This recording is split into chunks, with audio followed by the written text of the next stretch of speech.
We sabi wasan, we go meet na in Manila.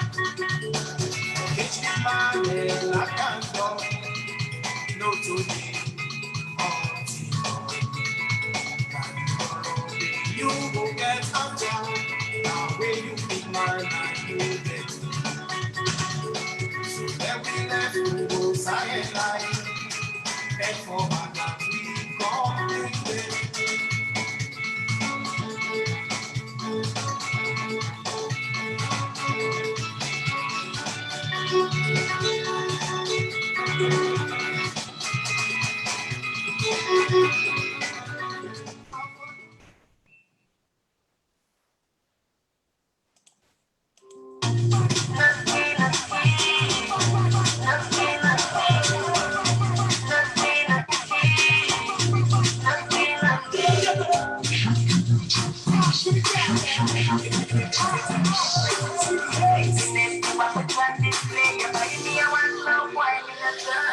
Me no chocolate, you want chocolate, why let me ride on it?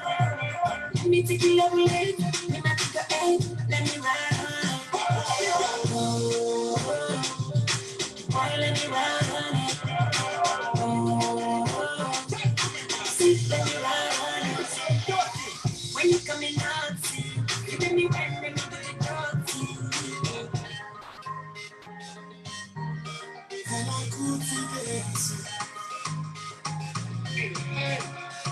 But it makes you my 10 or why? Boy, I pray, Mama pray for me. I'm in the jungle, I want to make money. Boy, I pray for me. Papa pray for me.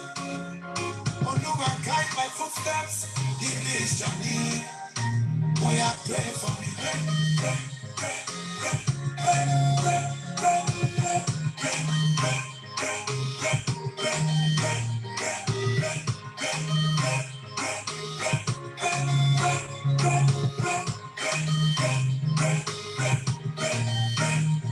But you have blessed me as I am taking this journey.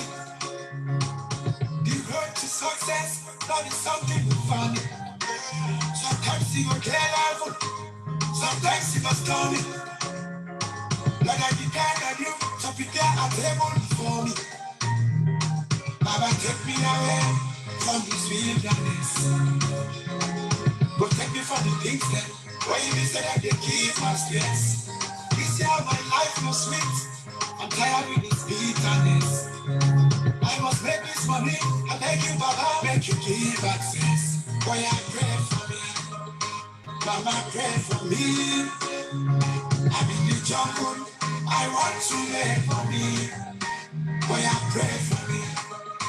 Papa, pray for me. Oh, no, I guide my footsteps in this journey. Boy, I pray for me.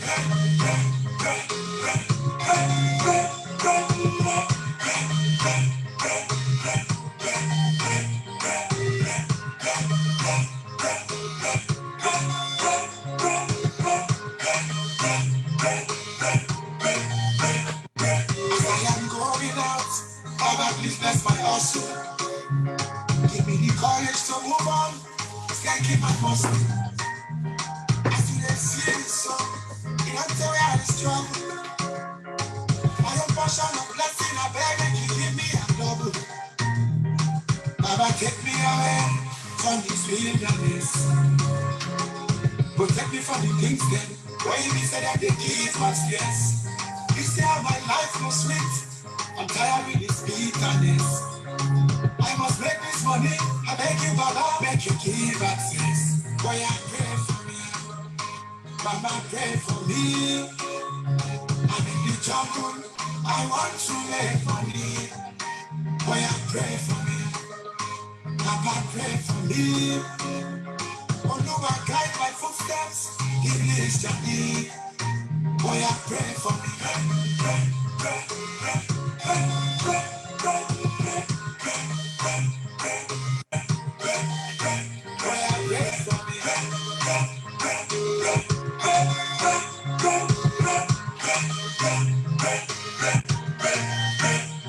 Oh, no,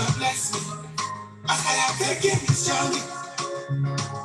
The road to success, that is something we found.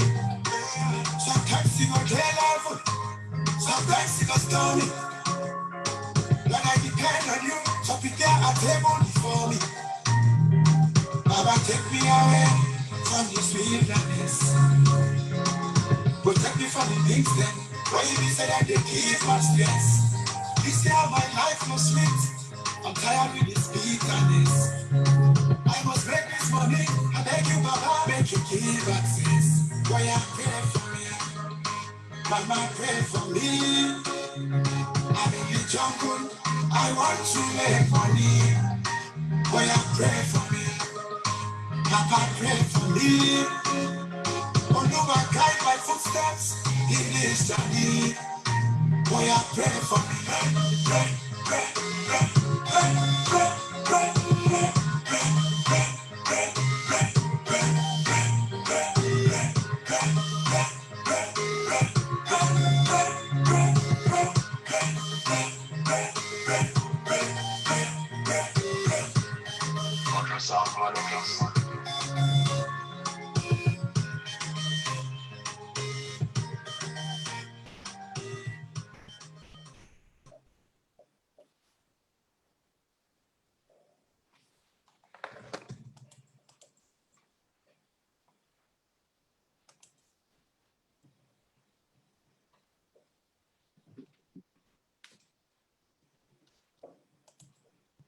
Hello, hello, hello.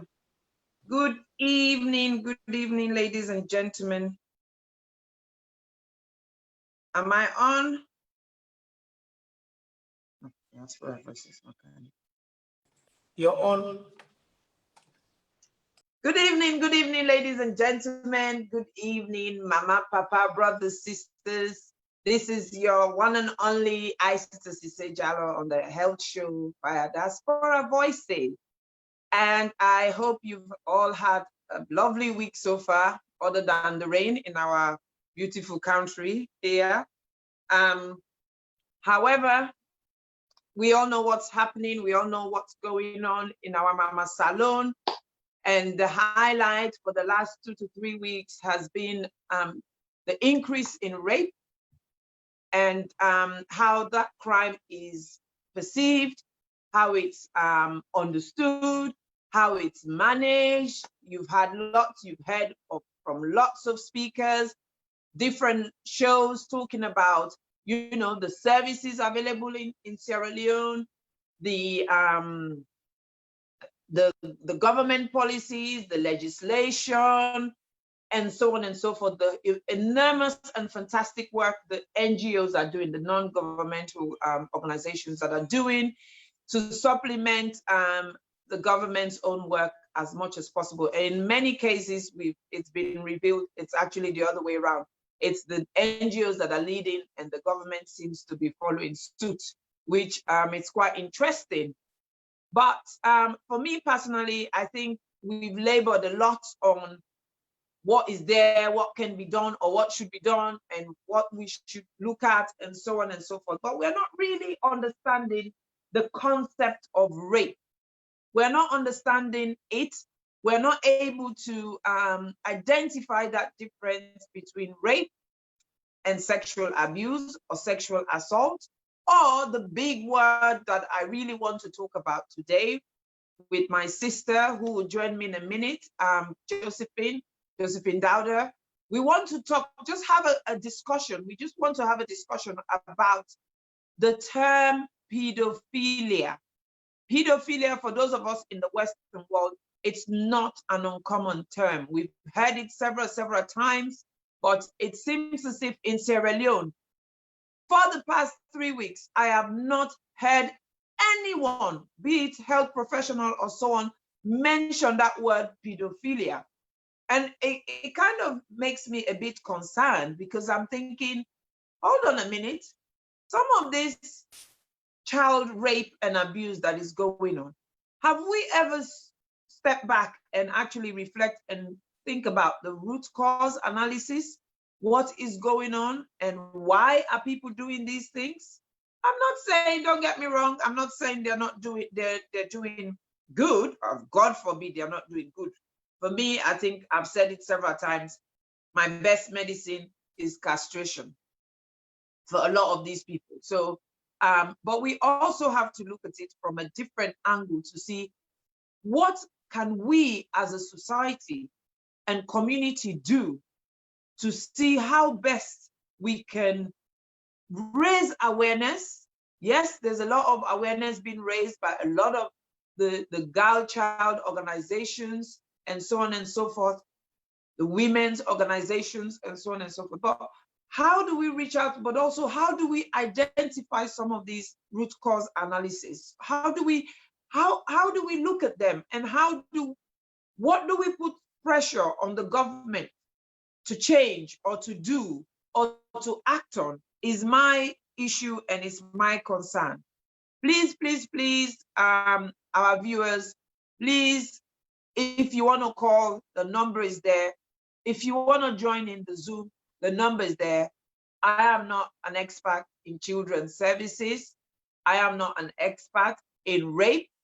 However, this is our problem. This is our problem. This is a community problem. This is a nationwide problem.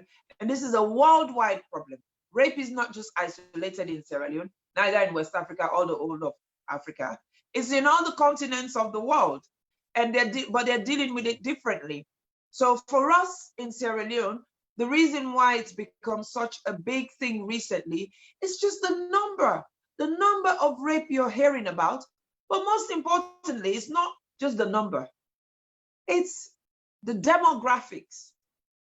The demographics of who has been raped or who has been sexually abused or assaulted. You know, I have my big sister who is quite pro in a lot of these things, Alimatu Dimonike. She's here with me, and I know she would have her own 2 cents to put, because she deals with a lot of domestic violence in this country here in the UK. So it's about the fact that all of a sudden, there's an awareness about children's rape, children being raped, and it's disgusting, it's pathetic, it's embarrassing, it's humiliating to be watching and seeing 5-year-olds, 4-year-olds, 3-year-olds, and even a 3-month-old baby being penetrated.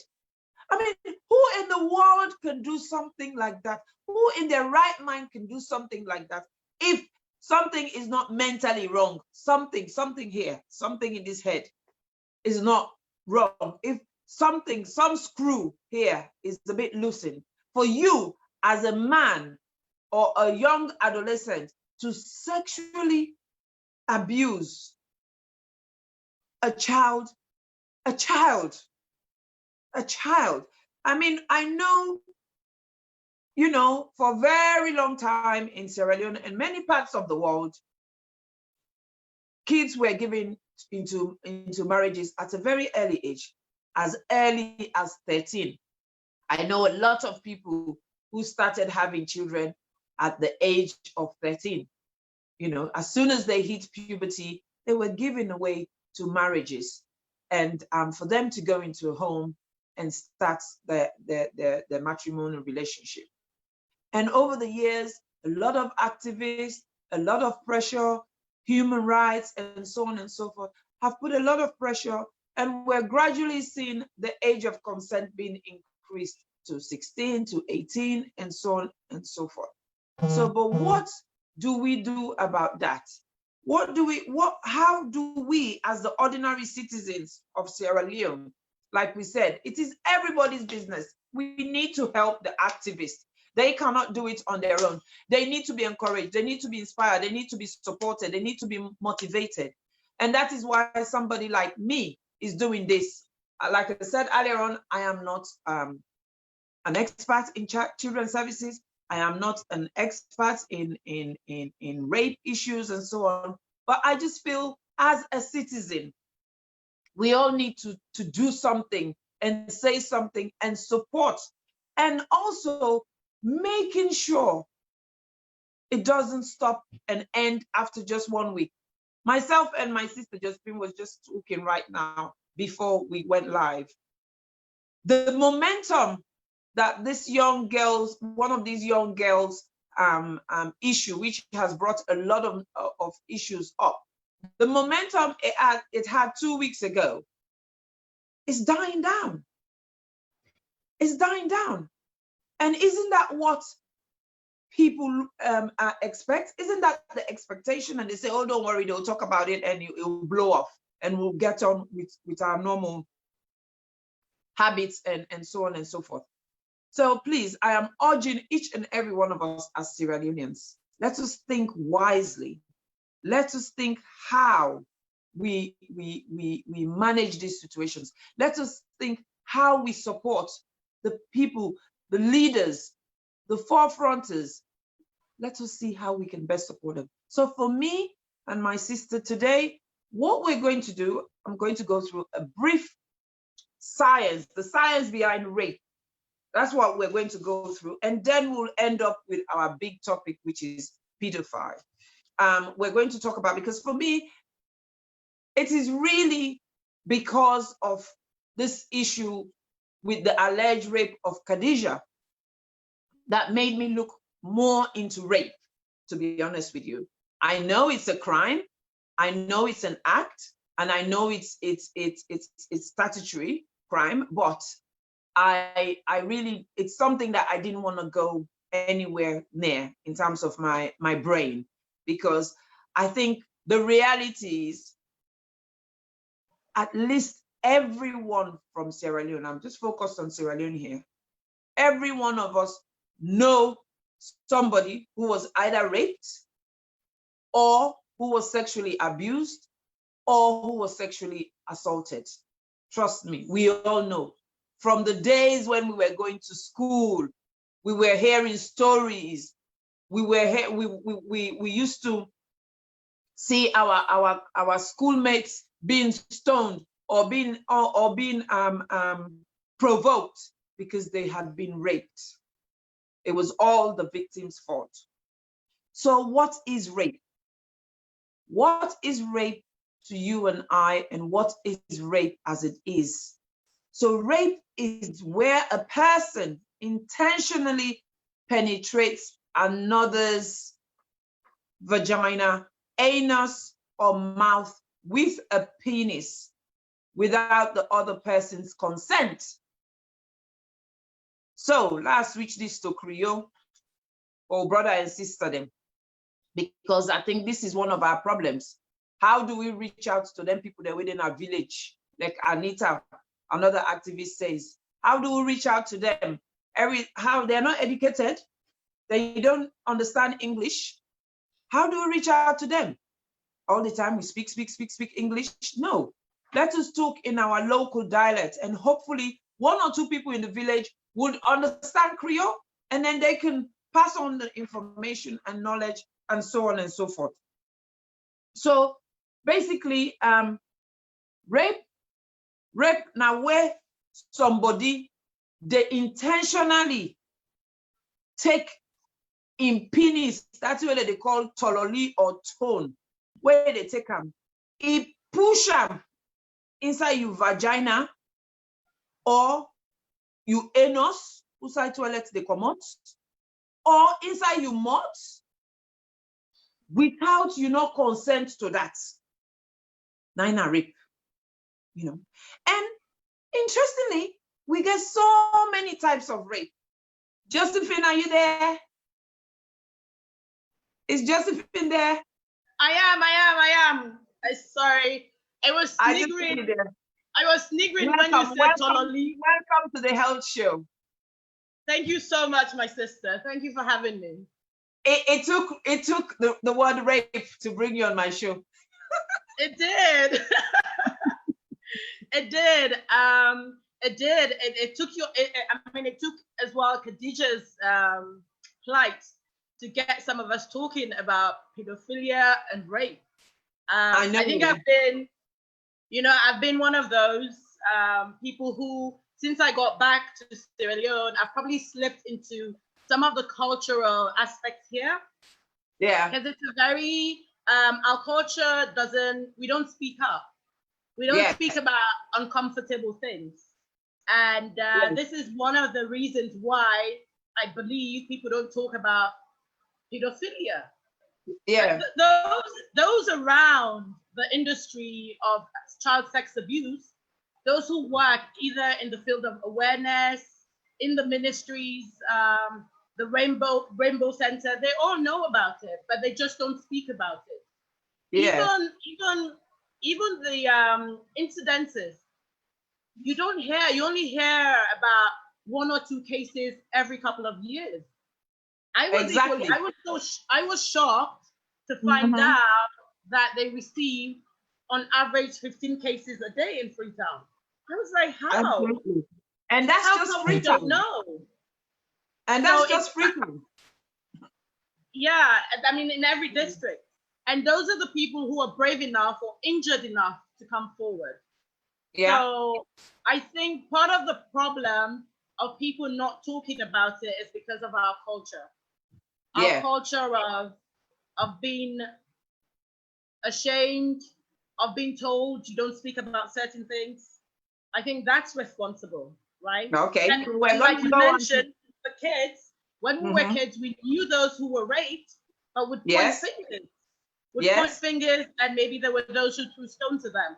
So I mean, it's carried along with us in that we don't speak about it.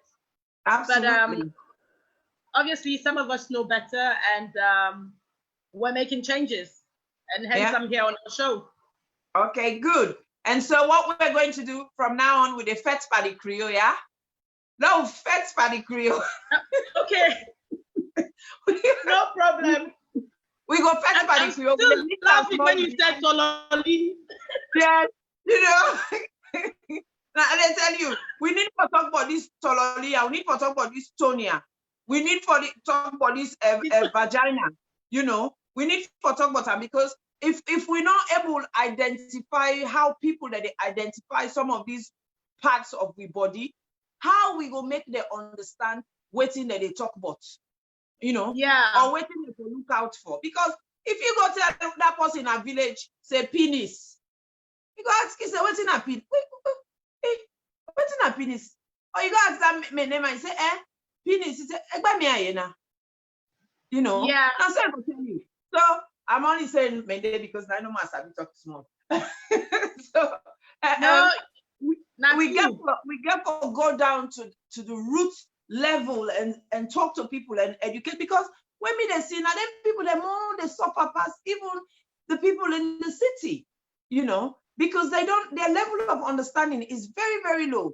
So I just want to go briefly through the different types of rape, for just raise a bit more awareness, let people understand. They hear this word rape. Okay, well, don't talk say rape. Now when somebody they have sex with you without your consent, basically. If they penetrate you, it might not necessarily be sex, the act, but in they do it if you for do by putting in tololi inside you tin, because most times and so they call vagina you tin, then or you waste when you kaka hole, or inside you mouth. Now then place them there.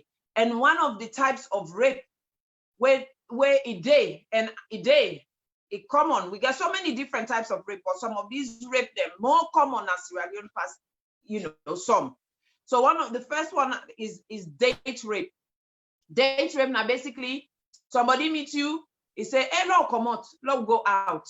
You know, let's go out for a drink, or let's go out for a meal, or let's go watch film, or do anything, let's go dance, or so on and so forth. Then after that, during that 10 days, it takes something, it puts inside you drink.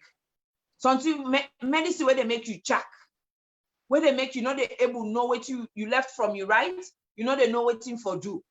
So then it take you, then it go put in tone or in tololi by you. Either now you tin, or now you waist, or now you mouth, whichever part it put on by you. Now then they then call date rape. Then you get the gang rape. The gang rape now the one where few man them, they bought you, then rape you. And that kind of rape is very dangerous, because most of statistics say a lot of the victims them of that type of rape, they then can contemplate suicide, because they're not able to come to terms waiting they don't go through and so on. And then the other one way I think say, why it's common now we community in Sierra Leone, marital rape. Marital rape, which is also called spousal rape. It don't mean say because you man married you. That means say anytime way one follow you. Like I said, they talking a Creole. Anytime way one follow you, way one do mama papa business. Where you say no, that means it get right to. Not to alter it get right for without, as long as you not consent. That means the rape. Now rape. Then of course we get rape of children, where you get the child on child sexual abuse, where picking and they rape them, copy picking them because of they don't see where other pussy, either other pussy don't do unto them, or they don't see where big people that they do them, they practice. I remember small that they call her finger, no so Josephine. Finger. Yes. Yes. And they go take their finger. Yes. Finger. Who they catch you finger and so. Those are the kind of things where for we in our community, it be look like saying a norm. People then go make noise about it, they laugh about it, and so on. And then of course the other aspect of child rape where now the incest where somebody in the family now in the rape. Some picking and in papa they rape her. And this case, like right now where they on Khadija, it's allegedly now in cousin, right? Now in cousin, now allegedly rape them. And these type of rape are very, very serious because of the psychological impact where it left on picking them. And also this type of rape is pure statutory rape because you they go touch picking when not even then at the age for consent, say yes or no. So this is different from when you rape adults, you know. Then of course you get prison rape, where person in a prison, either in company prison or they rape them. Then you get serial rapists, them, that one they work no more, that they do repeatedly, go and rape people them. And then you get revenge rape.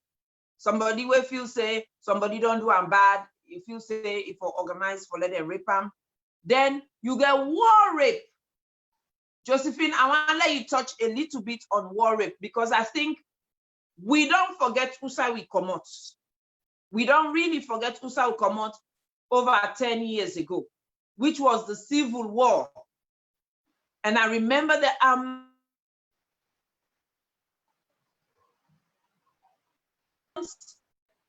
because the rebels captured them because they were pretty, because they looked good, because they were young, they were glowing, and so on and so forth.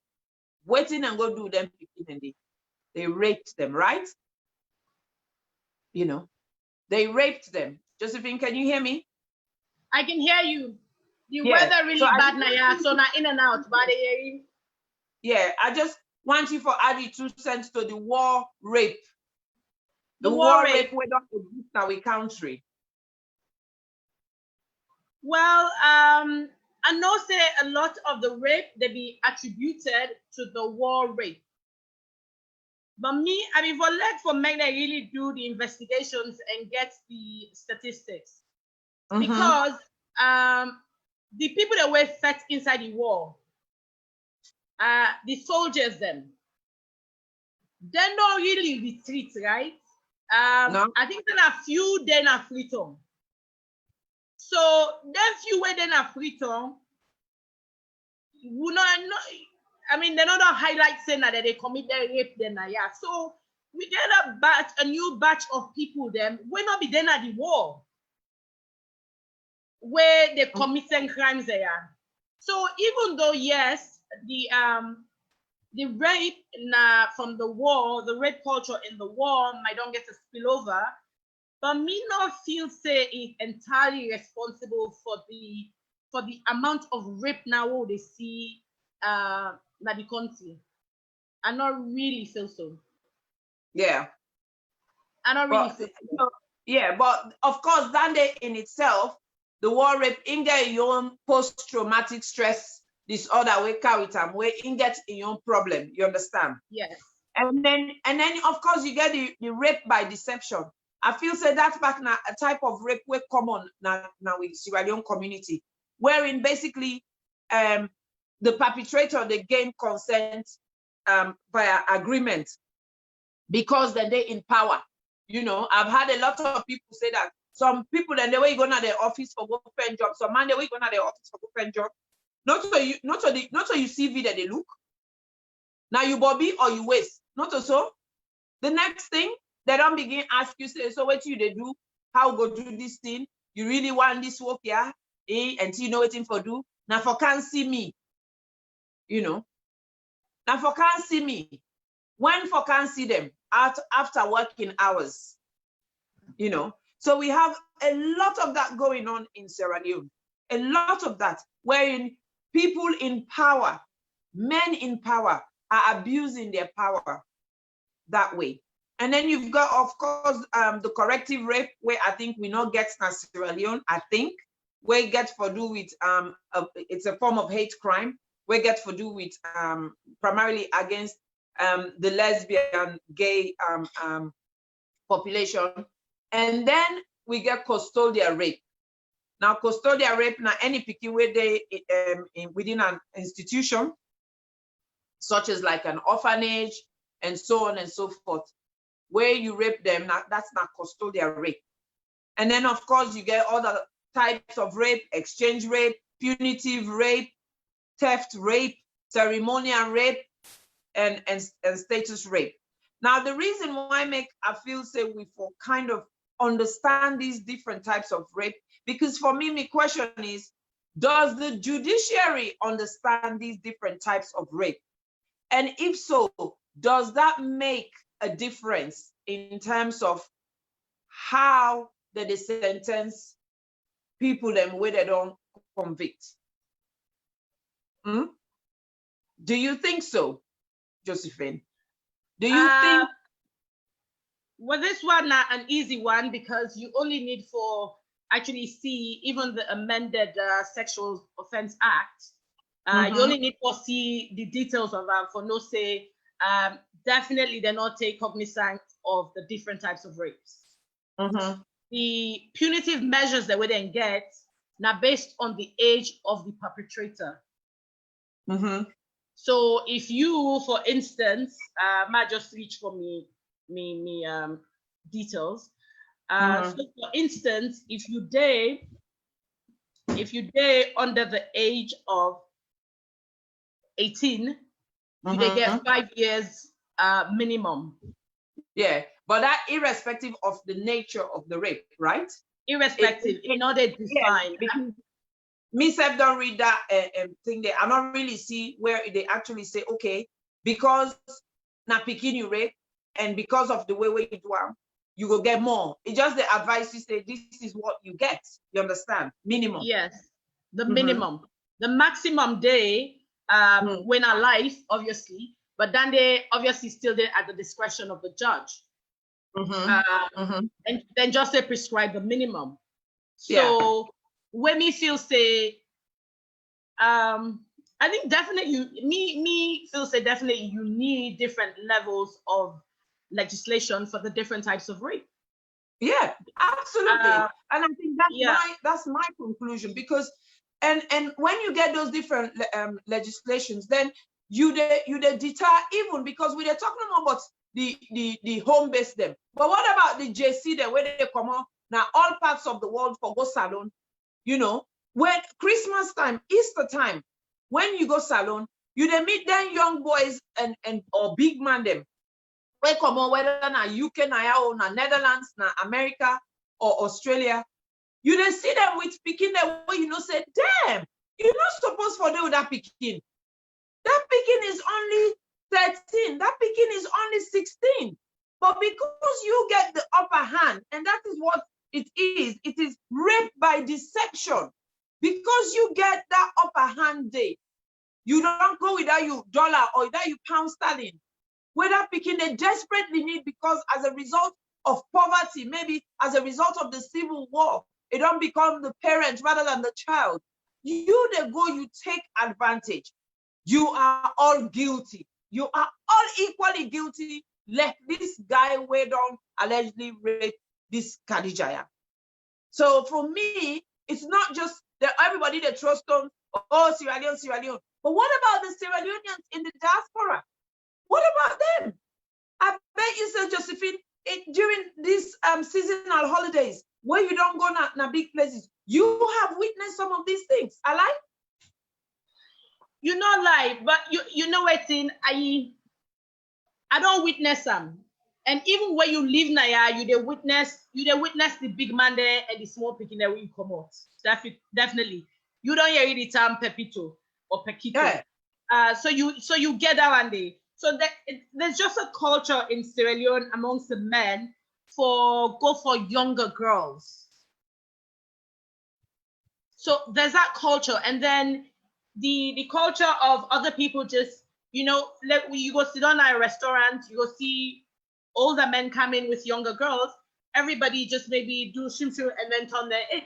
Nobody takes action. You mentioned the community. Nobody goes up and says, actually, this is wrong. How old are you? You're supposed to be even there. Nobody does that. And it's all about the economic power.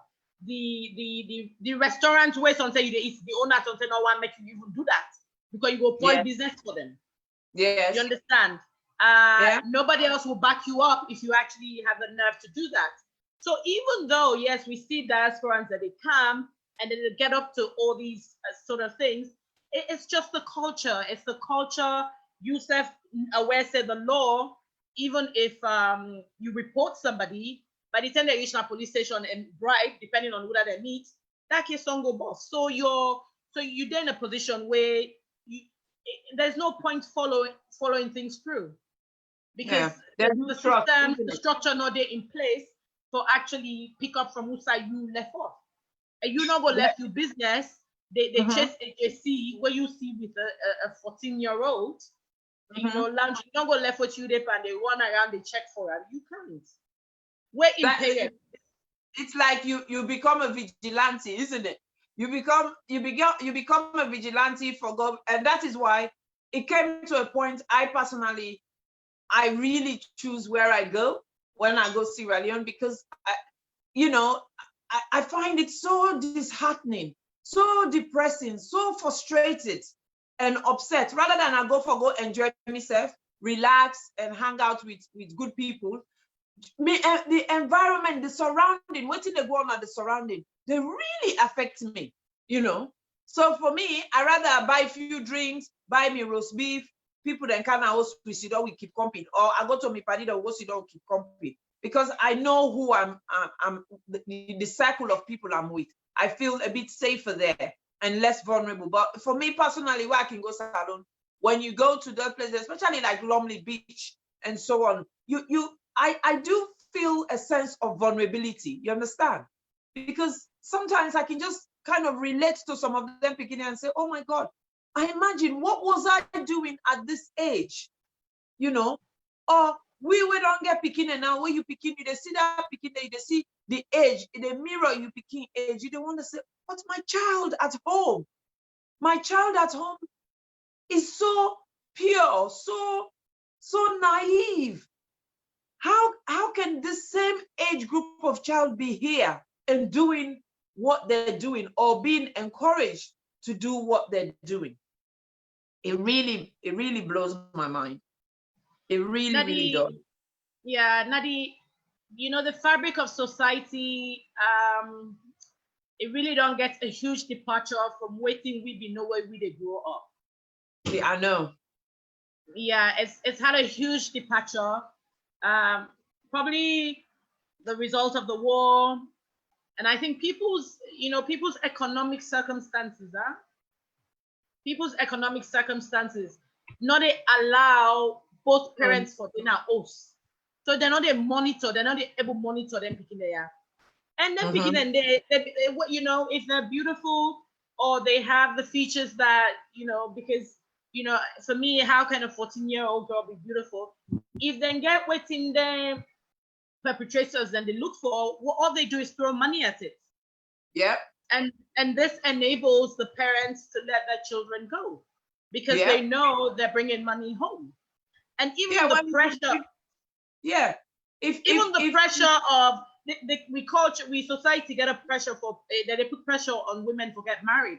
So the minute where it's like say a young girl don't begin attract male attention, that they push you there, you know, so that it will marry them. You know, Yeah. sometimes this is not a good man, you go marry that. So all of these factors, you know, play a role in why we are how we are. I mean, there's nowhere you they come on go na salon. It's not so street speaking that you see. They sell, you know, kids that are maybe 7, 8, 9 selling, no adults inside. Yeah. You're gonna beach, you they see strangers with small picking them. You go let's say watch, they question, say what is going on. You know, they see adults. I mean, this is every day. Every day you go out, there's a situation that will make you uncomfortable. I'm still haunted. I went to our office once for some work. I go, and there were just males in this office.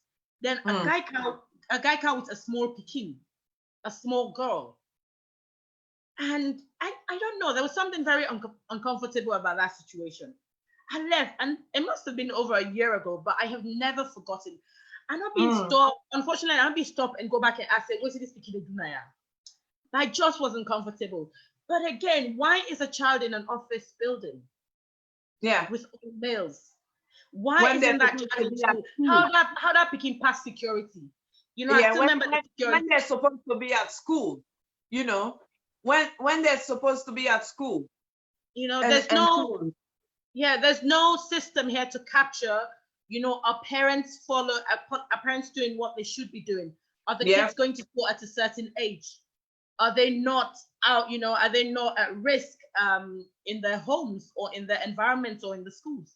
I shared a list on Facebook where a list of offenders that waited on sentence and some waited on just reported cases. But if you see, a lot of the cases are incidences with school teachers, headmasters, and then side the picking that they go. And I didn't spend most of the time. So it's almost as if there's no, maybe they're not getting the training, they're not being sort of examined before they start the work. You know, there's no child protection. There's no safeguarding in place. Yeah. No child protection, no safeguarding in place, because you and I know, in the Western world, although yes, you still get the 1 or 2 bad apples we can beat the system, but you and I know any job that has to do with a child or vulnerable adult, you have to do certain checks. You have to do certain checks. And in fact, going back 10 years or so ago, I remember when I started nursing, you only did the police check when you started your nursing. And then after that, that was it. But about 10 years ago now, over 10 years ago now, they started doing it every 3 years, especially when they started having issues such as the Victoria Clombe case. They started checking people more, professionals more, as long as you deal with vulnerable adults or children. And that includes teachers, that includes social workers, that includes paramedics, that includes nurses, that includes doctors, that includes anyone that deals with children, you know, or vulnerable adults. They will check you. They will check you every 3 years. Every 3 years. So I wonder if something like that is in place in Sierra Leone. I really wonder. Isatta, no. No. Short and sweet, no. Because the other thing back where I think the people who are a little bit scared, they know they go for the rape, they know they go for the penetration. I think the other thing they focus on is the sexual assault. You know, where now we talk about earlier on, where you know they use you tone, but they use other things for put inside the picking, like you finger, like what to be they talk finger. You get them man them, then pal them. Well, like for let them pick it, they sit down at their lap. You know, hey, can't sit down at me lap. You know, me small wife. Me small wife can't sit down at me lap. Then go then and now that they play with them, you know. So that is sexual assault, and that is equally as serious as rape. It's very serious. It's very serious. I on another show where I watched yesterday or day before yesterday, a young lady be there, they recount where a man molests them in that manner, we see online lab, Yes. then where he complained, and you know, I still hear the distress now that young lady in voice, and this probably happened a good 10, 15 years ago.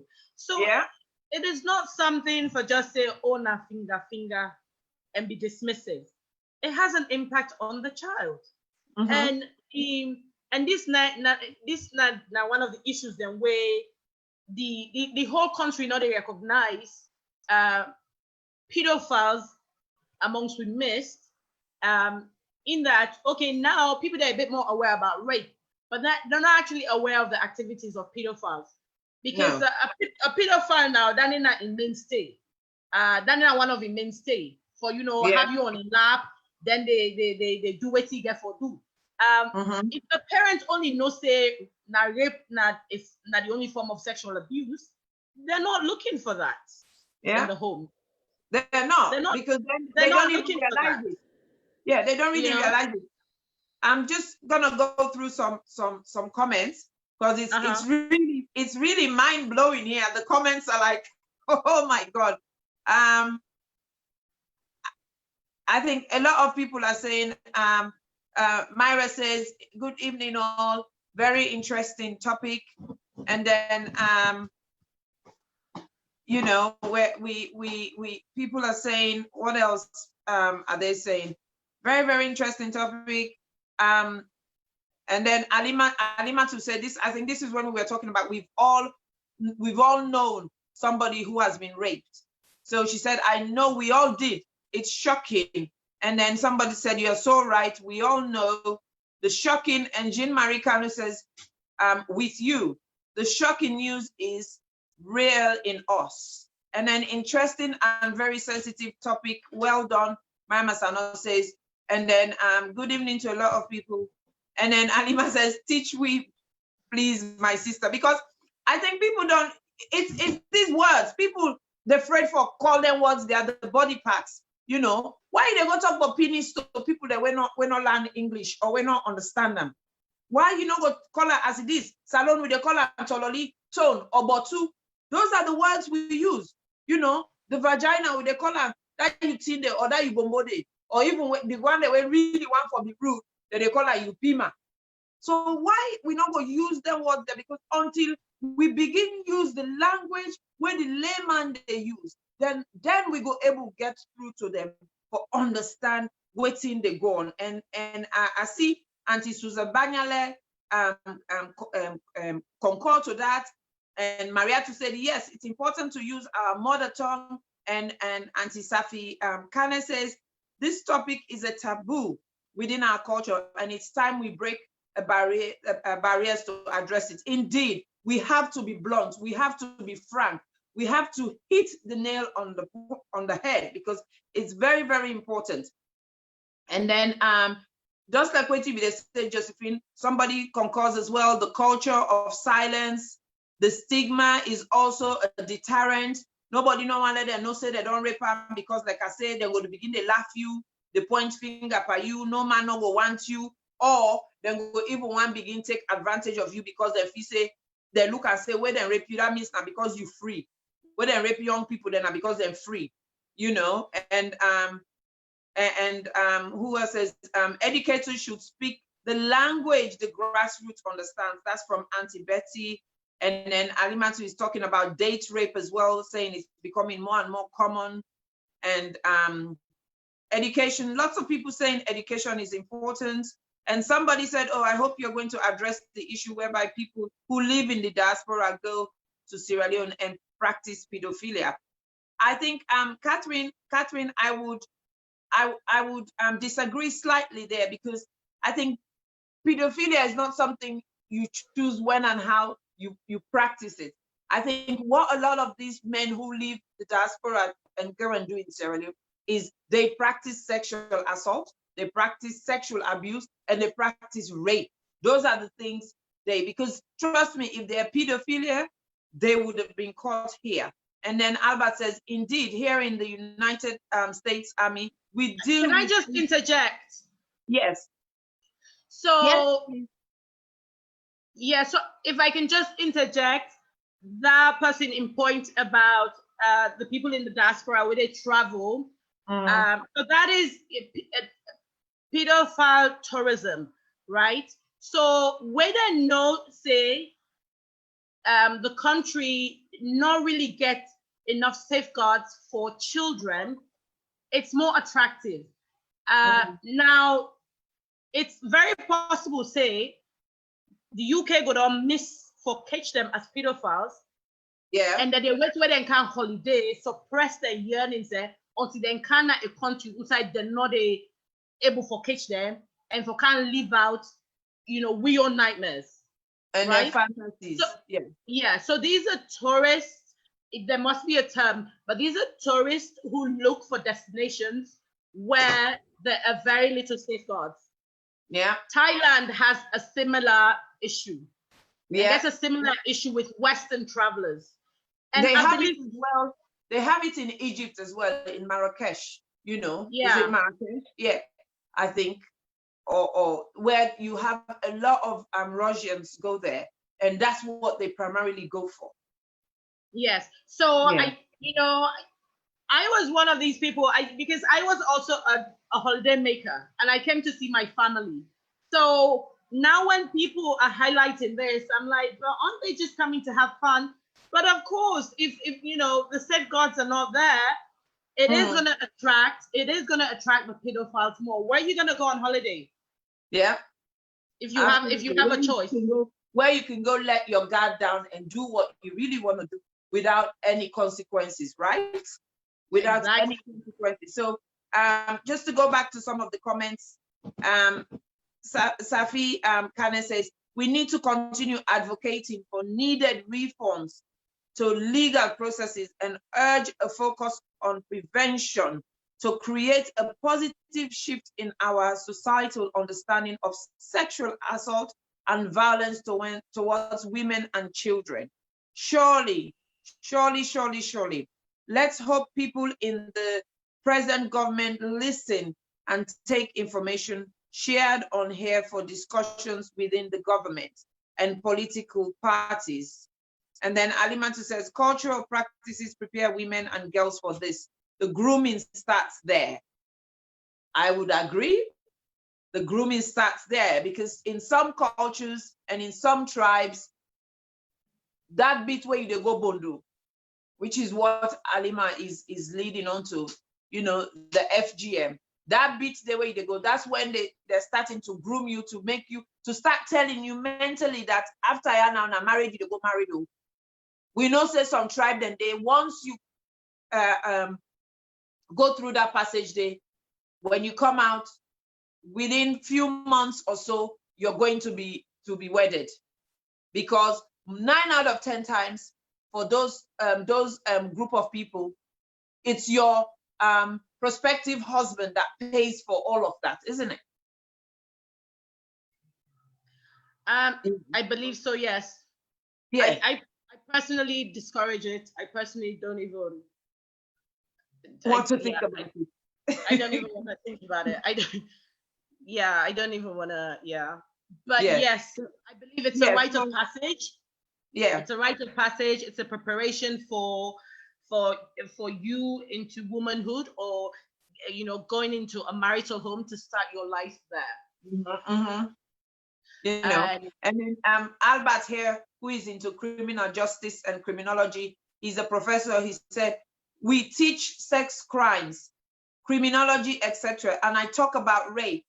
You have understanding women's experience of wife rape, forced all-in rape, battery rape. Indeed, this is what I'm saying. We have so many different types of rape. And what people don't understand, depending on the type of rape, also depends on the impact, the psychological impact it has on you.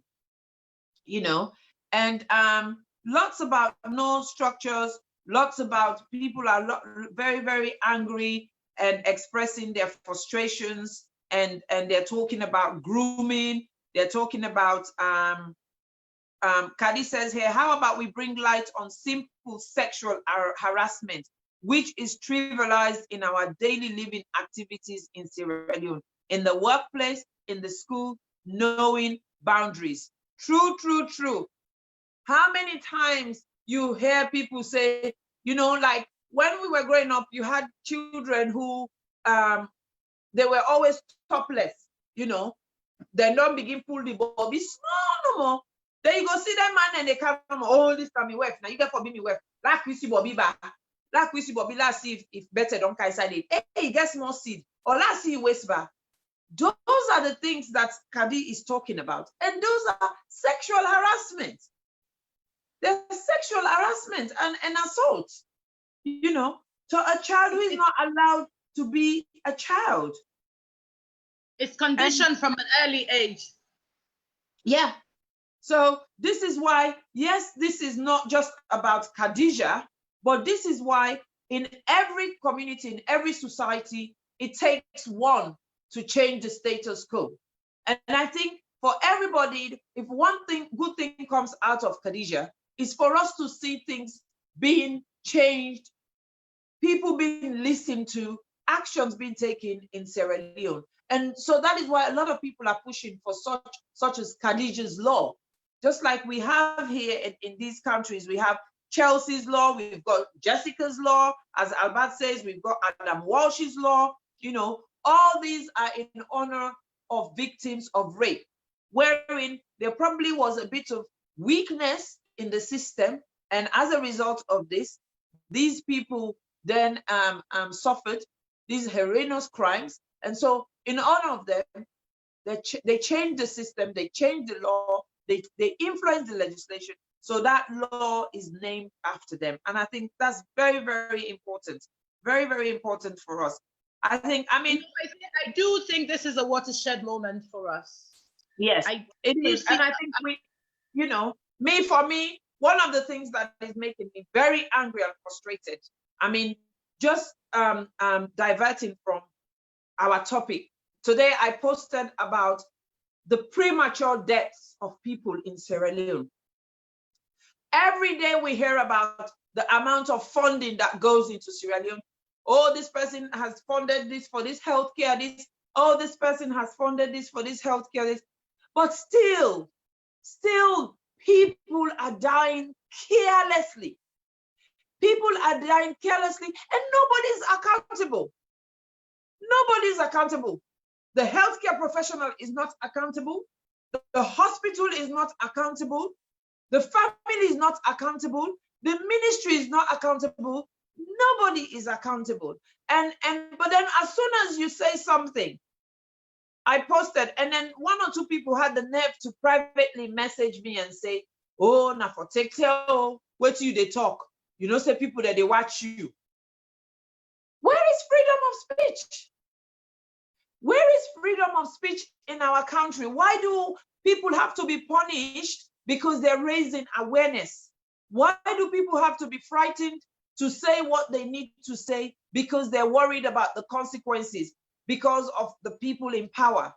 That is not how it should be. We are a democratic state and we have to hold our government accountable. And Khadija's issue and the issue of every child and woman in that country and some of the boys, because some boys are being raped as well. The government and its ministries should be held accountable. They should. And why should we not talk about it? Why should we not put pressure on them? Why should we not ask questions? Why should we not challenge decisions or legislation? Why should everybody just learn to keep their mouth shut? You know, because I think you were mentioning that they should not, they've said not to share pictures or whatever. What were you saying earlier on, Josephine? So, you know, at the time when it was probably 3 or 4 days later, there was a letter that was issued by the Minister of Gender and Children's Affairs. And it had a note at the bottom that just said it's illegal to share pictures of the victim. Yeah. So I tried on several different forums, like for instance, when she was on Radio Democracy and, you know, other people I knew just asking, okay, what does this mean?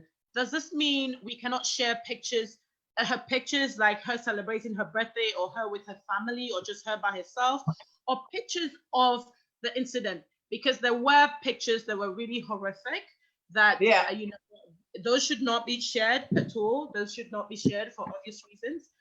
But I was just asking, I asked because I thought, hang on a minute, the momentum is because people are seeing this little girl, she struck a chord with everybody, and let's not be naive here. Seeing her is a remembrance. You know, every time you see her picture, it evokes an emotion, and in some people, that emotion is what's needed to take action. Yeah. So so as we are now, no one's posting her. Very few people in my feed, maybe 1 or 2 people I see, you know, with a hashtag of justice for Khadija. So, and this is how we fall off the trail. Yeah. So that momentum, that momentum that had the authorities giving us an account of what was happening with the issue, giving us an account of the progress they're making towards child safety, the measures that have been put in place. Remember the number, the helpline number was activated a few weeks ago, and everyone was alerted after Khadija incident. So those are the benefits of having the discussions, or having, I'm not saying it has to be Khadija, but actually just having a focus on the issue. Now, sadly, without a person to sort of focus people's minds and center people's thoughts, it just falls by the wayside, because it's what you said earlier. We are not consistent. We're not consistent as a nation. It's widespread. We're not consistent at our we are not consistent, and we are very quick. Oh, not on my problem. Now other person your problem. Do you not get nothing for do to me? Last you don't have me only corner. You know, like you don't have you only corner. If 60% of the children for the next generation are being raped and sexually assaulted and abused, what hope do we have? Who is going to support the economy for us when we're pensioners? And this is what people fail to realize. They don't look at the bigger picture. I mean, up to this day, we're suffering the consequences of the war. We're suffering the consequences of Ebola. We're suffering the consequences of the mudslide. And just because you did not know the person next door that was affected, or it is not one of your family members, then it is not your business. That is wrong. That is wrong. And are they when they can make that they talk say, oh, wait man and this, wait man and that. But this is where the wait man, the white race, they're different. See, we're not to the business, nine and Sabi take over self. You know, we call them barakes. You left for barakes, you too lie, you busybody, not to your business, pull your birthday. Those are the kind of languages and phrases that we have, where they embarrass people and quieten people and so on and so forth. So now, Josephine, we're going to move on to our deep topic. This word, pedophilia, you know, you and I have been itching to talk about, because we're not really hearing it. It's not being spoken about. So pedophilia, when you look at so many different researches, it's telling you it's a psychosocial disorder. Basically means something goes wrong in the head that communicates with your sexual orientation, that makes you generally want nobody else but focus your sexual interest on children who are pre-puberty. So up to the age of 13, because there's some 13-year-olds who still haven't hit puberty. I know, especially in the Western world, our children hit puberty. Some of them even hit puberty at 9. But up to the age of 13, and all that person is interested in gets the sexual attraction only from children. And but then you have some of them, as you were saying, like the pedophile tourism, you have some who also have sexual urge for children, but as well as adults as well. So for me, interestingly, I've been thinking about this for the last 3 weeks since Khadija's issue. And then lo and behold, yesterday and today, I saw the video that was going around, and it kind of like, you know, it just connected the dots for me. I'm like, this is it. We have this problem in Sierra Leone, but we are not talking about it. Oh, we're saying rape, rape, rape, rape, rape. Who did they do this rape? Who did they do this rape? And what's wrong with some of them? And how we go able to interject and prevent some of these issues? Or what you go do with some of them people there? You know, you were talking about rapists who have been convicted, the register. So the pedophiles, we know in the Western world, there are registers, sex offender registers, where people are being put on register. And if they're gonna start, they get laws them panic. They're not for going to school. They're not for going to any environment to start picking and day. You know, and so neighborhood, then they allow them for leave day. And if they want to live in some neighborhood, then they inform everybody in that neighborhood, say this person here, na so. But how do we try and understand this, Sierra Leone, and try for put things in place? We're gonna make this begin with no say, you know, me uncle, na me uncle, but there has to be a boundary. Me papa, na me papa, but there has to be a boundary. Me cousin, na me cousin, but there has to be a boundary. Me brother, na me brother, but there has to be a boundary. Where them people there, or me teacher, me pastor, me imam, all these people who are in places where some of them, they use their titles they hide behind their titles. How do we empower, how do we educate our society, our community, to ensure that they can identify some of the signs of some of these creepy people? How do we, Josephine? Please help me. So I think it has to go back to how it's identified, right? Mm-hmm. Okay, so one aspect of it is there are homes where it's happening and the parents are not aware. Mm-hmm. But equally, and probably quite a lot, there are homes where they are aware. Mm-hmm. But they will not say anything because they do not want to bring shame on the family. That's Mm-hmm. one. Or maybe the perpetrator is the breadwinner. Yeah. Or, you know, it's an older sibling of the mom and they don't want that son chucked out of the house. You know, various issues. But there is something that is making, you know, some Sierra Leonean homes weather these things instead of speak out and seek help. But let's say if they wanted to seek help. In the UK, for instance, if you wanted to seek help, I see that, you know, when I was doing research for this, I saw that in Germany, they're actively encouraging pedophiles to come and seek help, presumably with doctors. Yeah. If nobody is talking about it, if your doctor is not talking about it, if it's not in the media, who are you seeking help from? Who are you going to talk to? If those who talk about child sexual abuse are not using the word pedophile, who are you going to connect with? So you have this thing that you cannot talk to anybody about because you probably feel it's only happening in your household and you have to cover it up. Right? And then you think it's normal, it's okay. And well, like I don't apart from that, you know, there was a thought that came into my head the other day. It's like, okay, because we do know there's a large section of the population that get married very young, maybe 9, 10, right?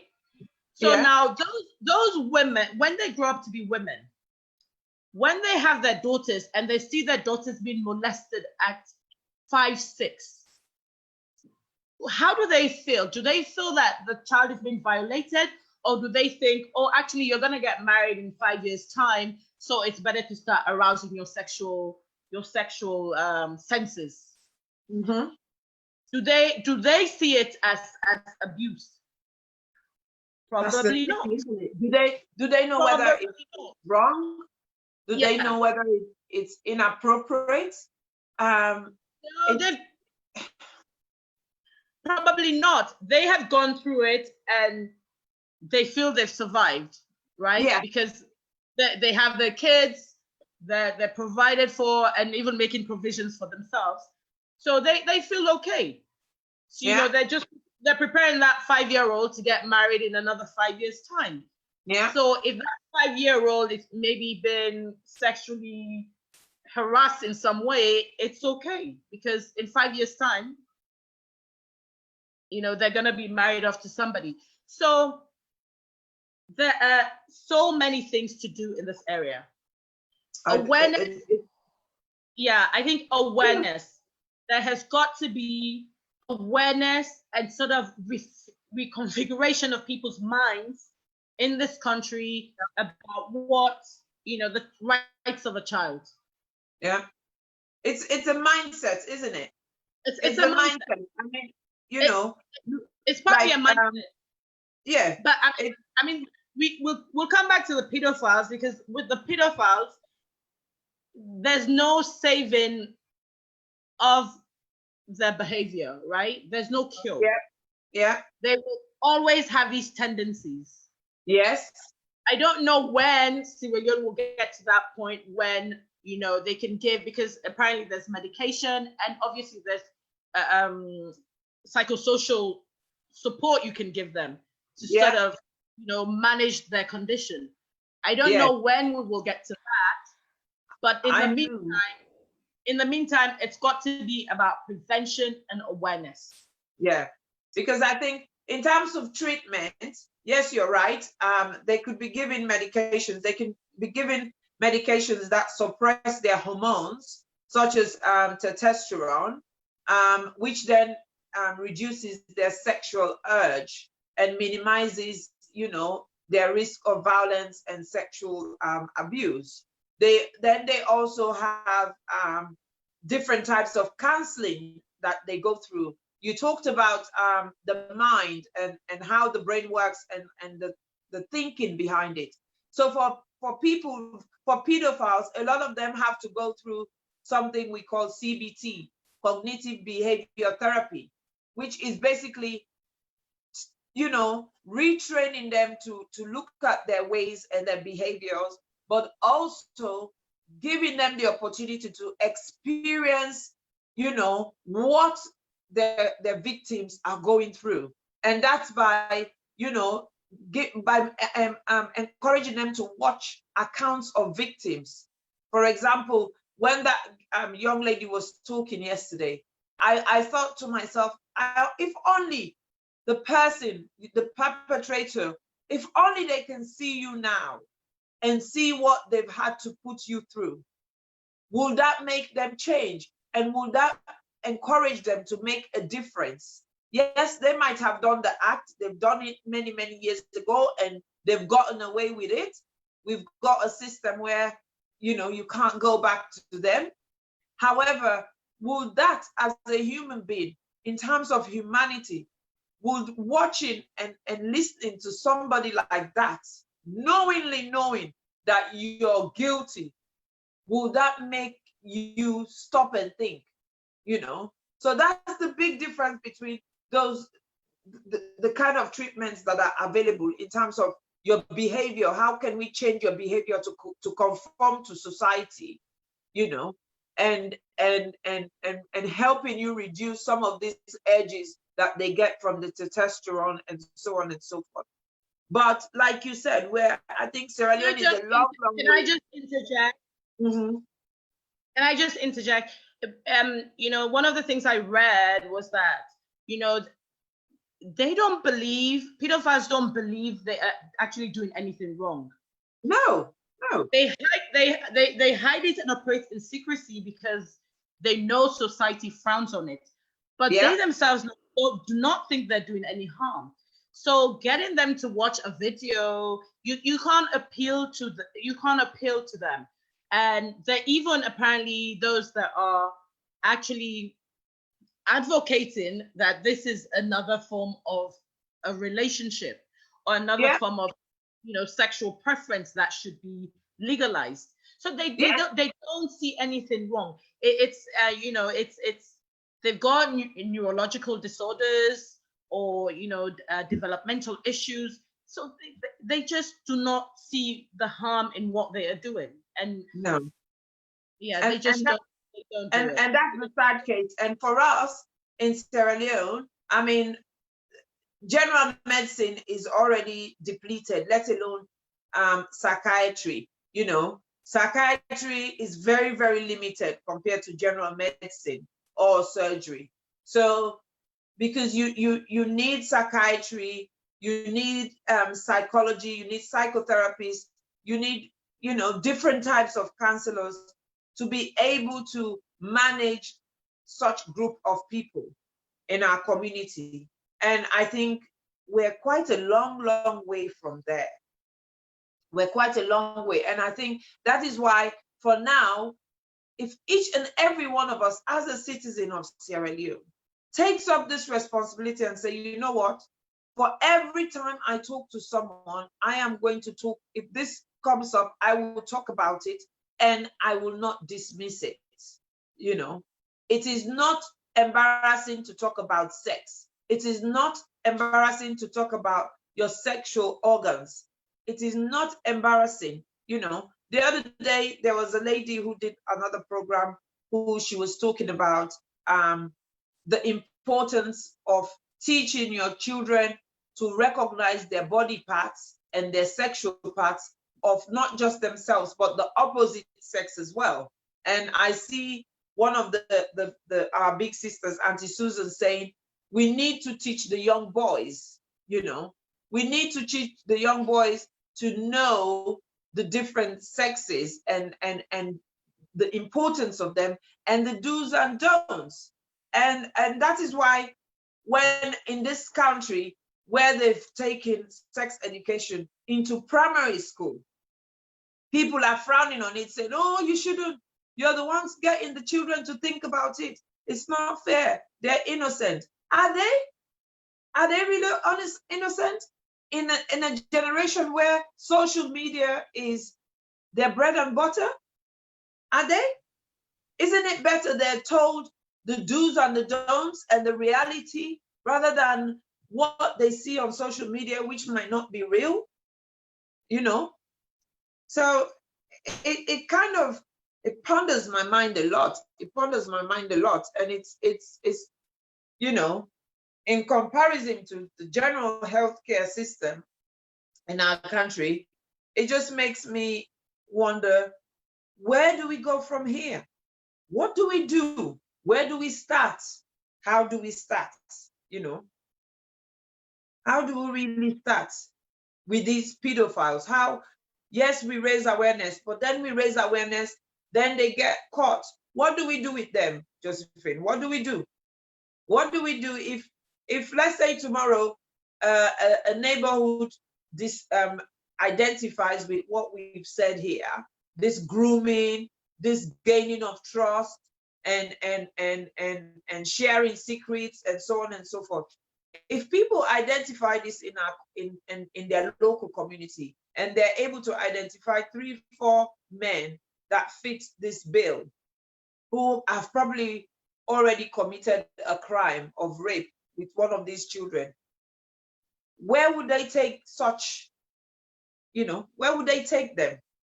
Who would take them?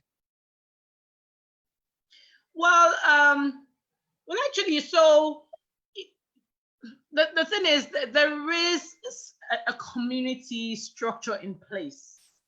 It has, some communities have departed from it, but in some communities it's still in place. So I think where there's underdevelopment, the local community really has a strong sort of function for the individuals in that community. So for instance, there was a rape reported last week where the parent took the child and made a report to the local chief. It was the local chief who then contacted the police. So in that instance, the community works. But I think the more sort of developed or the closer the community to the city center, the more sort of devolved the local interactions are. For instance, I don't know my local chief where I live. I don't. I don't. Maybe I need to now connect with my local chief. Do you have one? Do you have a local chief? I think every community has a town chief. Yes, these chiefs are very important. They're very important. So I think first of all we need to find our local chiefs and maybe sort of get them to engage with the community, because this is what everybody keeps saying. It's the communities. What are the communities doing? Yeah. So maybe start having these community meetings. You know, work smaller. Okay, what are we doing in our community? And those that maybe know more about sort of pedophiles, explain to these communities. You know, our ministries are overwhelmed with policies they need to implement and under-resourced. So, you know, communities need to take a little bit more ownership of some of these issues. Yeah. So I suppose that's one thing we can do. So in terms of, you know, obviously you don't want that certain communities that are not going to be reporting anything. If they catch a rapist, they're going to do what they do with thieves. So, but that's not what we want. What we want is a legal framework. So now, if you catch, you know, if you have a rapist on your hands, what you need to do is go to your family support unit, which is in every sort of area. You go there to make the complaint and you can take the perpetrator there. The FSU will take your statement. If you need medical attention, will direct you to a center. Now you know about Rainbow. Rainbow have their, you know, rape centers in 5 districts. So, and Rainbow as well. And it depends. If, for instance, you have been raped and you are in really bad shape, then you are encouraged to go straight to Rainbow, because Rainbow will then will do a medical examination, compile a report, contact the necessary authorities, and actually follow through as well. So they sort of provide a sort of complementary service to the FSU and work very closely with the ministry. So it depends on your sort of medical condition, you know, your psychological condition. If you feel you're strong enough, then head straight to the FSU, make a complaint. Or if you feel as if you need medical attention, then head straight to Rainbow and they will take care of things. So that is what, you know, communities should do if they know a rapist or they have a rapist in hand. That is what they should do. Okay.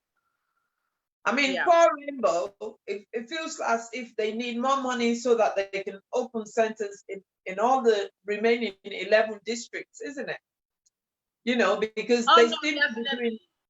they seem to be doing quite a lot of good work, making quite significant impacts, you know, because a lot of the audio, the videos I've been watching and listening, it's all about, oh, we had to go to Rainbow, and then Rainbow advocating for them, like you said, supporting them through the ordeal, and as well as advocating for them. Yeah. You know? No, Rainbow are pretty fantastic. And you know what? They have been doing this for years and they do it quietly.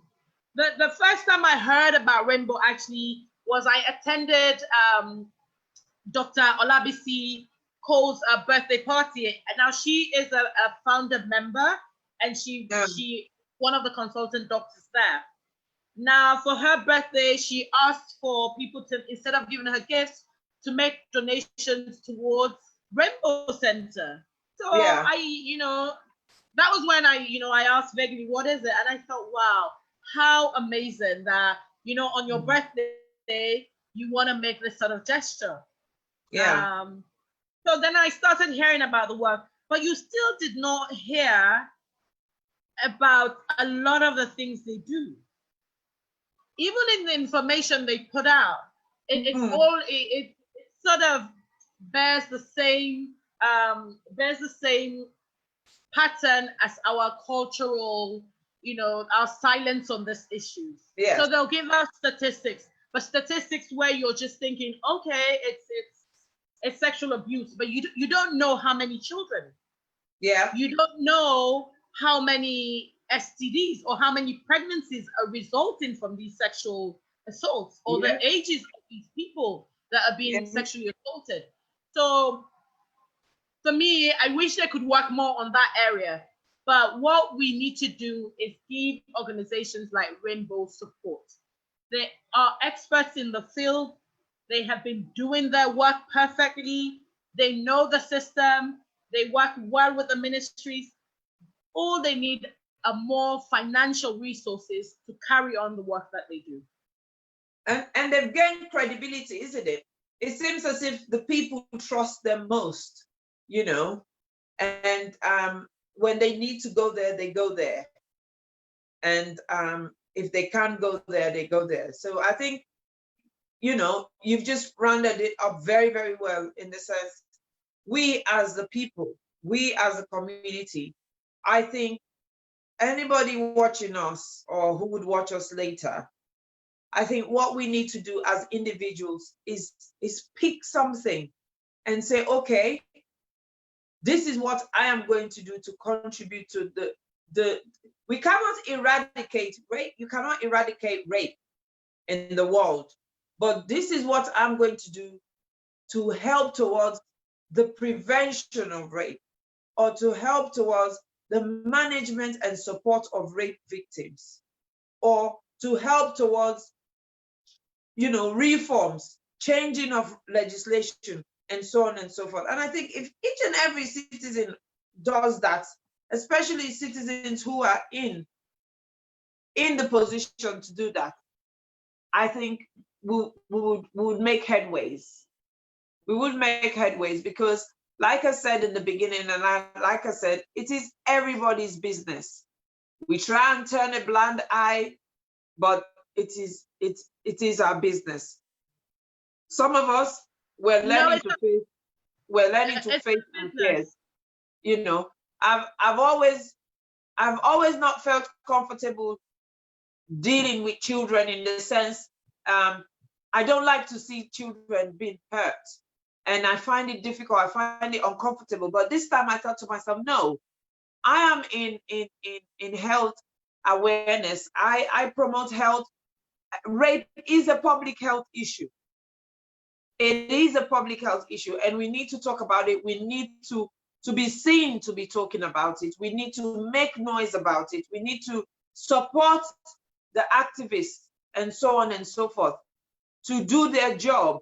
We're not the experts, but at least if we can support the experts, it gives them more power and motivation to do what they can do as experts, you know.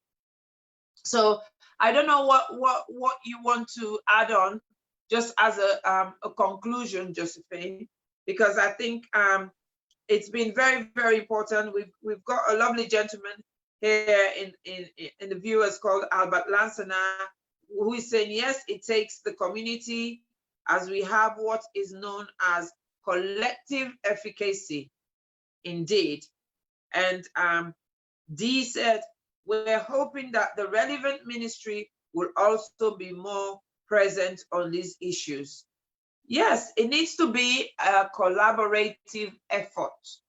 A collaborative effort where, you know, the ministry is the lead, the NGOs follow suit, as well as the activists, and then we as the people, we buttress their support and give them the tools and funds and resources they need to do their job, to make our society safe, to make our children continue to be children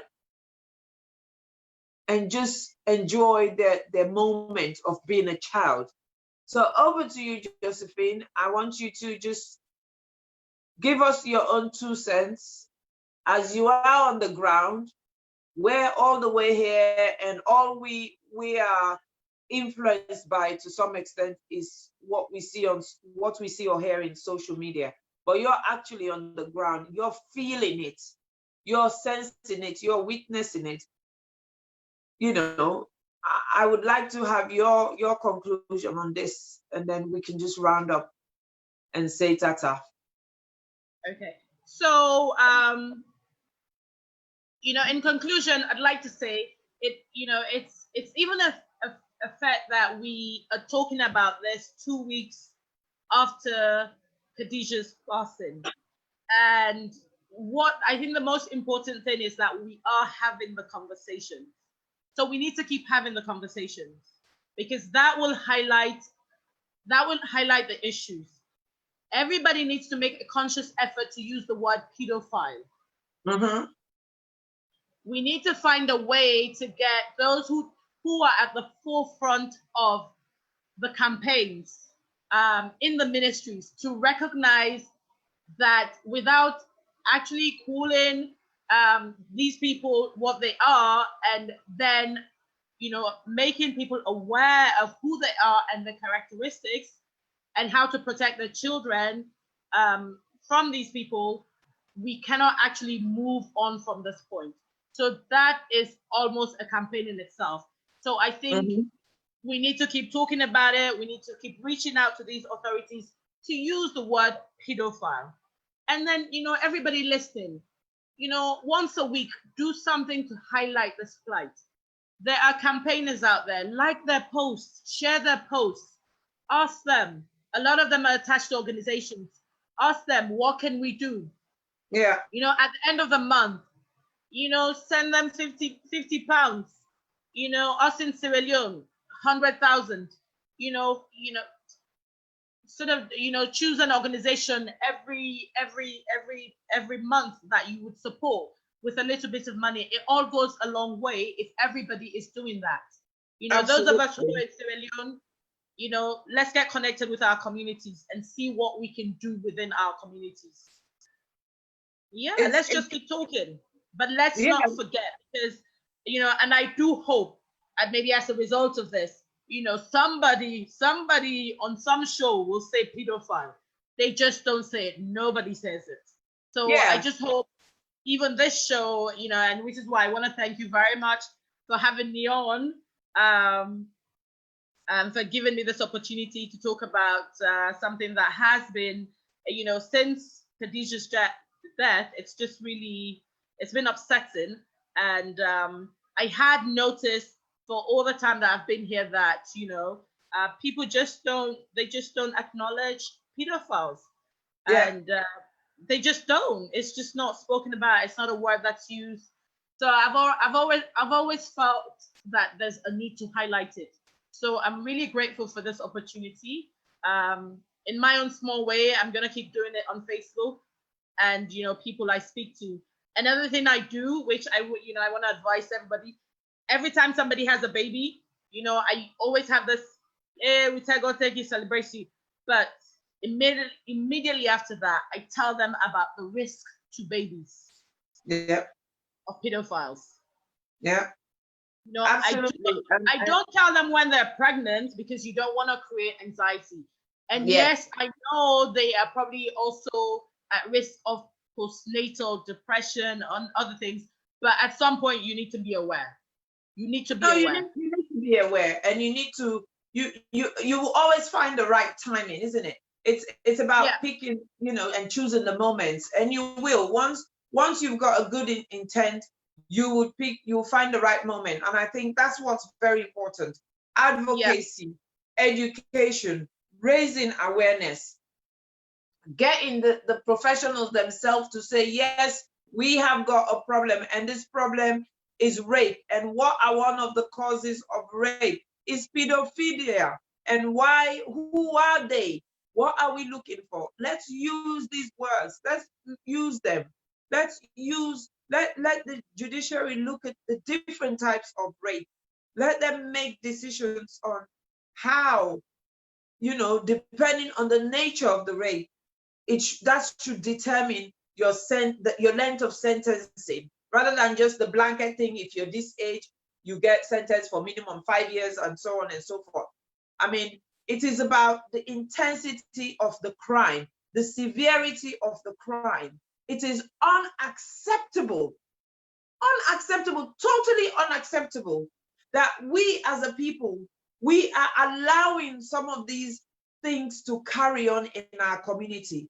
We are all responsible. We are all accountable. We should stop turning blind eye. We should stop not wanting to talk about it. We should talk about sex. We should talk about intercourse. We should talk about rape. We should talk about pedophiles.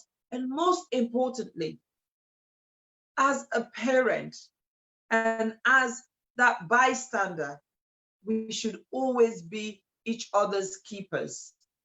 It don't mean that because you see that picking they pass na street, not so you born them, you don't know in fumble. You see, big man, they work out with him. They play with him, pat them. You know, they able to say, stop. Wait till make you they do that. You know, simple things like, when they see you picking, oh, can I, this time is small wave. Those are all things that should not be accepted. And they should be frowned upon, because now so they begin. Miss small wave, kala give that means. The next thing, can go inside that room, you know, like go give you a chocolate. The next thing, picking way it sometimes from where them born I not drink vim too. You go give vim too. You don't confuse and don't look at you at a different level, say, wow, this person give me vim too. That's all she's gonna focus on. And then you're gonna end up hurting them just because of what? Your own sick, fickle mind. And the saddest thing for me is that some of these perpetrators, they have children of their own. They have daughters of their own. You know. So you know they abuse their own children, right? Yes, some of them do. Some of them do abuse their own children. And for me, this is where for me it gets very scary in Sierra Leone, because when they're abusing their own children, there is no way to pick it up. Yeah, there's no way to pick it up. And especially when they're that young. So, yeah, because but 9 out of 10 times the mother picks it up, but she doesn't say anything. They don't, because they cannot afford to leave their home and the security and the provisions being made for them. Which is why I was also happy to see that one of the things on the Ministry of Gender and Children's Affairs sort of policies was financial empowerment of women. Yeah. Economic empowerment of women. So, and this is what I keep telling, you know, people when they say as well, what can you do to help? Poverty is driving these kids to the streets. Yeah. Poverty is breaking down the family home, because the mothers are not there. They're out selling from dawn to dusk in order to feed the children. So so if they're not home, these kids are left to roam around. They are at risk. These perpetrators know this. Yeah. They know, because this is all they do. They sit there looking for opportunities. So they strike when the parents are not there. Yeah. So what what you can do, because, improving the economic condition of, thousands of people cannot be done by a few individuals. But, again, in your community, where you are or where you hail from, check on those who, you know, cannot afford things. Check, you know, take a walk, check on people. On a monthly, just a monthly donation of maybe 100,000, £10. Yeah. Yeah. That could help. That helps some families. Yeah. And I think So, that's what we all need to do, isn't it? We all need yeah. to do and play our part. Interesting. I was just scrolling through some of the comments, and actually, the father of Khadija said something here, which again reflects so much about how we deal with things in our culture. He is pleading to us to advocate for his daughter and the rights of his daughter, because he feels as a man, he cannot speak too much. He will not be heard. And I think that's what the likes of Isatta Sisay-Jalloh, Alusain McFoy, and so many other young men who've been quite involved in this recent rape thing, they are trying to change the status quo, because actually it is an issue for the men to deal with. It is okay for men to talk about it. And actually, I think society will listen more if the men talk about it, because then, as the majority of the perpetrators are men, it speaks volume if they talk about it, you know. So on that note, I just want to say thank you so much, Josephine. It's You're been welcome. amazing. It's quite depressing, quite emotionally draining to talk about this, to think about it, and so on and so forth. But I think it's very important we do talk about it, because like someone said, Maureen said, you know, we need to call things by their name. We need to learn to say rape, pedophile, grooming, and then I just wanted to say, I don't know if yeah, Congolese is still with us. I don't know. I don't know if he is, but if you are, you did a great thing. Yes, you did a great thing by absolutely. speaking up. If Yeah. you hadn't spoken up, if you hadn't highlighted Khadijah's story, none of us would be doing any of this. So Absolutely.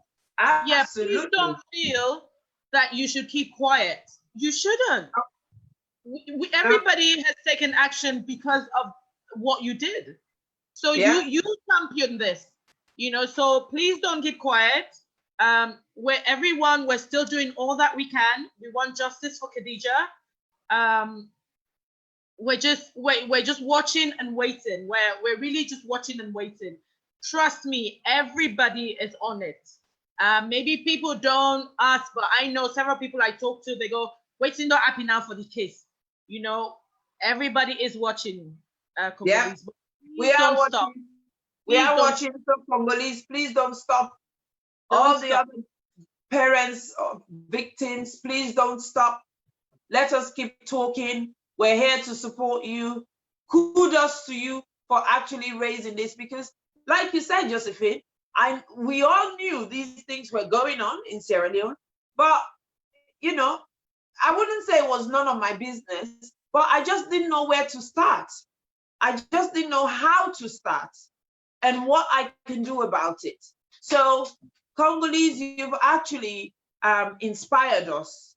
You've motivated us. You've given us the drive. And if it's one thing, you know, the greatness and goodness that will come out of,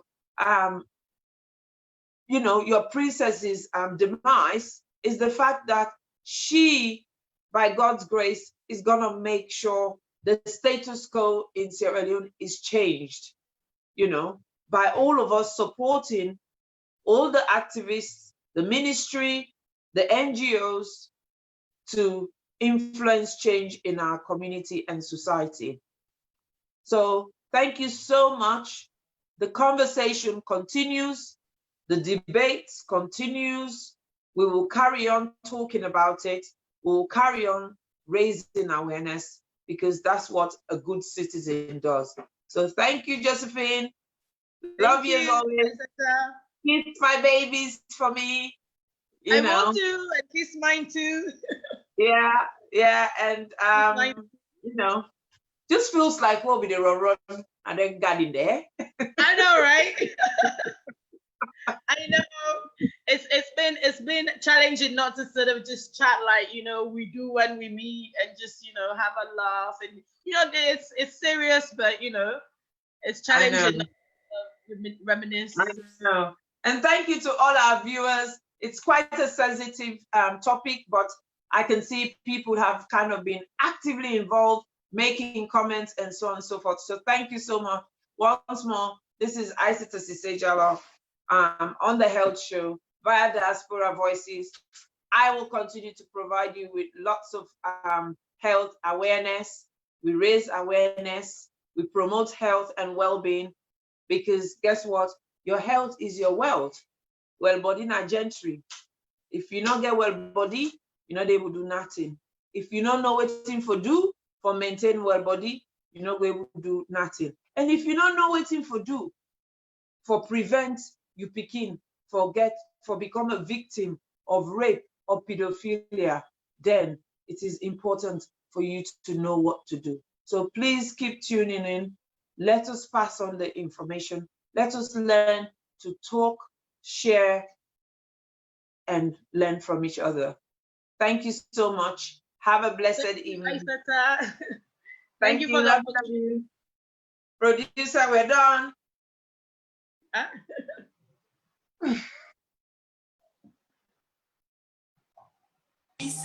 Now we the destroy, we begin them. Lord, we not be the one where they kill, we begin them before they even be somebody, just because we want to collect them right price. Sierra Leone gets a danger right now, and if we don't work together as one people, we self now we the destroy, we begin them. Lord, we not be the one where they kill, we begin them before they even be somebody, just because we want to collect them right price. Sierra Leone gets a danger right now, and if we don't work together as one people, we self now we the destroy, we begin them. Lord, we not be the one where they kill, we begin them before they even be somebody, just because we want to collect them right price.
We come for tell una say what thing they happen to be picking in terms of early marriage, in terms of teenage pregnancy, in terms of prostitution, in terms of rape, in terms of violence against women. And the baby now, I know we walk together, I know we stop her. Every mama wants to protect the pikin. The money when they give me for the price and 2 months in the last week, that's the pikin for go. And that's waiting His Excellency don't promise say anybody will rape in this country, they will go jail for life. Hands up, now we got the kingdom because their future leaders. Hands up, now we're treating right. Hands up, now we got the kingdom because their future leaders. Hands up, now we're treating right.